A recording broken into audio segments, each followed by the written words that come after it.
शिमोगा के नेहरू स्टेडियम में यौम आज़ादी की मरकजी तकरीब जोश व खरोश के साथ मुनक़द हुई। जिला इंचार्ज वजीर तालीम यस मधु बंगारप्पा ने परचम कुशाई की और अवाम को यौम आज़ादी की मुबारकबाद पेश की।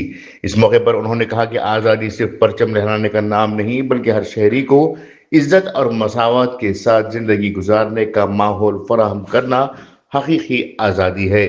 उन्होंने मुजाहिदीन आज़ादी को याद करते हुए कहा कि इनकी कुर्बानियों को कभी भूला नहीं जा सकता और इन्हीं हर साल खिराज अकीदत पेश किया जाना चाहिए। वज़ीर तालीम ने कहा कि वो जिले में हुकूमत की मुख्तलिफ फलाही स्कीमें, तालीम, रोजगार, देही तरक्की, पीने के पानी और बुनियादी सहूलियत के मनसूबों की पेशरफ से भी आगाह किया।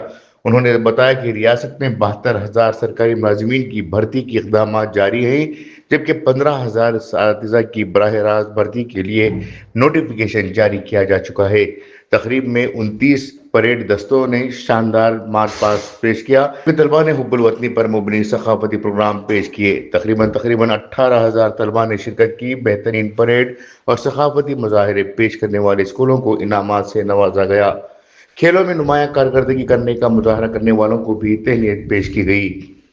तकरीब में रुकन असम्बली एसएन चंद बसप्पा, अरकान कानून साज council Bilkis Bano, DS Arun, doctor Dhananjay Sarji, deputy commissioner Prabhuling, जिला panchayat CEO N Hemant, SP Nikhil B समेत अवामी नुमाइंदे, अफसरान, तलबा और शहरियों ने शिरकत की। मुख्तलिफ तालीमी इदारों में आज परचम कुशाई की तकरीबात का इनेकाद किया गया।